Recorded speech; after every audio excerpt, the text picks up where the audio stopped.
the top 10 skate styles of all time. Alright, so I guess I'm like a skate commentary channel on YouTube now. For those asking and wondering, this dude doesn't even skate. Do you even like skate, dude? Yeah, I used to be able to skate quite well, actually. I would skate now if I could. This is some of my old random footage, but I can't skate now for really insane and unfortunate reasons. It absolutely fucking sucks. But anyways, for today's episode, ladies and gentlemen, we are going to explore the most important aspect in the act of watching skateboarding: style. Some lucky souls are born with it, other cursed and wretched souls are born without it, or perhaps people with bad styles just have no souls. I'm kidding, I'm totally kidding. I follow Jeff One Song on the gram, and I do believe that he has a soul. Do not worry.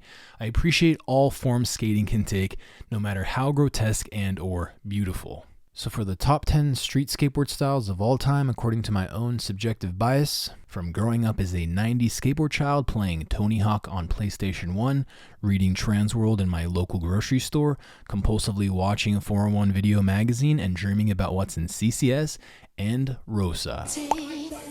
I will have a few picks that exist in the modern-ish era to be as balanced and diverse as I can be.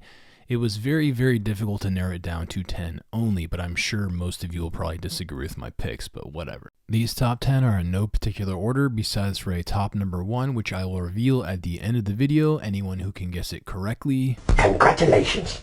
Number 10, Mark Appleyard, one of the first in that new breed of super skater that was birthed in the early 2000s. One of the freaks that could nollie heel flip into rails, just reminding most dudes how much they truly suck on a skateboard. Everything he did or does on a skateboard pretty much looks sick, whether it's reality-shattering, kickflip backtail big spins in front of the mythological creature Tom Penny, or gracefully and proudly humping the air at clippers. Doesn't matter what he does, it looks sick. Also, his Interpol Sorry song is up there as one of the best songs and a part of all time. From the sack on, it's pure and absolute magic. I could see this one rocking in Kansas. Number 9, Bryan Herman. Essentially the baby spawn of the boss Andrew Reynolds, one of the OG Baker children. You could feel the air knocked out of you when seeing his first part, and this is skateboarding. Hard flips, 3 flips, nollie inward heels. No one does them better. His style just refined to be better and better from Baker 3 on. No one looks better skating tables and lines than Herman, not even Tyshawn. It's a shame the hucking part of his career was cut short somewhat due to his motocross accident that severely broke his leg. I remember hearing some interview where he had maggots in his broken leg from that. That's super gnarly. His stuff in Baker 4 was by far the best aspect of the video in my opinion. It's really the only thing that I even remember. Number 8, Danny Garcia, another dude with unparalleled power and grace. His mosaic part is an absolute masterpiece. From the song to the trick selection to the filming to the style. Shit is and was an absolute game changer. Look at this kickflip, absolute and total perfection, come on. I feel like kids today probably aren't even fully aware of who Danny Garcia is anymore and how insanely far ahead he was at the time. This nollie gap out crook to this day is one of the best looking nollie grind tricks ever done, and it doesn't even seem humanly possible to nollie out that far on something that is low and far out. Like, it's ridiculous. Number 7, Jon Allie. Anyone who doesn't have this dude up on their top tier list is just uneducated, I'm sorry. Probably the most zero of all zero skaters, Jon Allie showed us normal idiots how you are supposed to kickflip into things. Kickflip front tails a decade before others, and most people today don't even and can't even really do them. Some people do them switch, but regular still extremely rare. I personally think kickflip front tails are harder than kickflip back nose blunts, the fastest flick in the West. I wore backwards camo active trucker hats for a year after seeing Dying to Live. If you haven't seen it yet, kids, again, get educated. Number 6, Miles Silvas. Not much to say. This dude is a calculated, tasteful machine. Both him and Carlos Ribeiro, I think, skate with a sort of slow-motion spidey sense in their heads. Time does not move at the same rate on a skateboard for them, the way it does for normal peasants. Dude probably has the best posture on a board in the entire industry. Some people can get boring watching jumping down shit. Miles flip shit down things is always a pleasant watch. This front nose, one of the best looking front noses of all time. Not much more to say. So we are at the midpoint. Some honorable mentions that didn't make the cut. Leo, Rally, Ave, Trapasso, early Fulfill the Dream Smoluk, and Hasu. There's way too many dudes to narrow it down. Anyways, back to the main lineup. Number 5, Steve Olson. I'm sure some people are like, what the fuck with this one? But hear me out. Okay, Olson operates in a realm where it's so awkward and sketchy that it's good. Probably the hardest dimension of style to actually pull off and make work. Fulfill the Dream is just raw aesthetic perfection. The roll off the roof to banister rail filmed like absolute shit is just beyond ridiculous. Also, the Gangstar song and his Fulfill the Dream part drilled deep into my subconscious mind for life. This is when rap music actually had a conscious, insightful message and wasn't designed to totally social engineer people into degenerate idiots. But anyways, to be confined to a cell, brainwave swell, turning the desert to a well.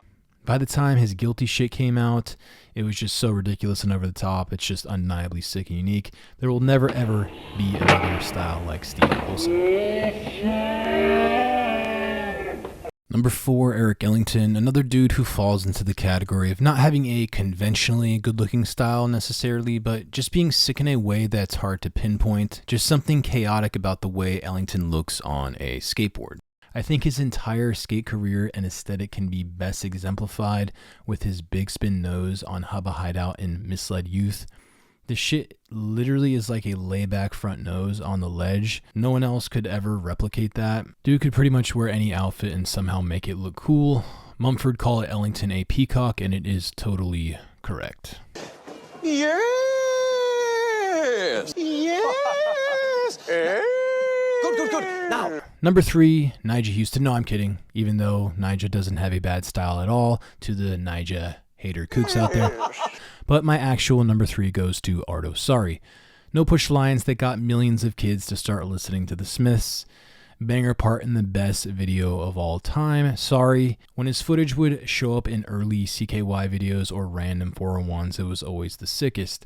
Flip's original holy trinity was Appleyard, Rally, and Arto. And can we give appreciation to the Bam nose grind in his Saari part? Early Bam also honestly had a really good style, but yeah, he turned into a kook later on, but whatever. Number 2, Dylan Rieder, essentially the James Dean of skateboarding, beautiful yet masculine, stylish yet extremely powerful. His impossibles are absolutely ridiculous and really shouldn't even be possible. I remember when first seeing this impossible tail grab, was basically in shock. The shit is so absurd, as well as this impossible over the bench, which really seems like it should be actually impossible by normal physics.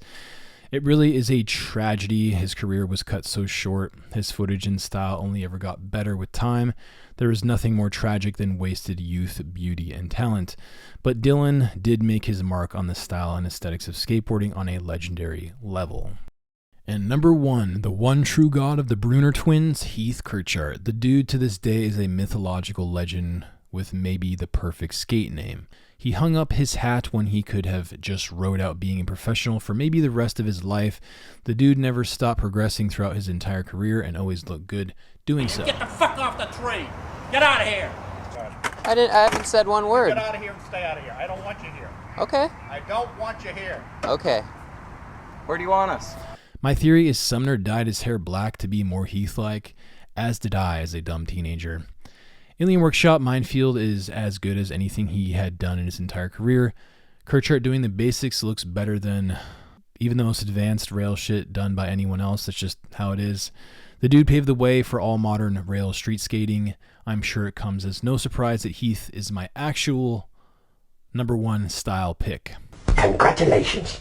Which is probably the case for a lot of people who grew up in my era, and really no surprise. Anyways, that wraps it up. I'm sure a lot of people on here disagree with my selections. Shit's tough to narrow down to only 10 dudes. Too many good people out there, and I'm sure younger kids might not even be fully aware of some of these dudes, and if that's the case, you should do your research. Anyways, peace out. Perhaps I'll do the worst styles of all time next. Bye.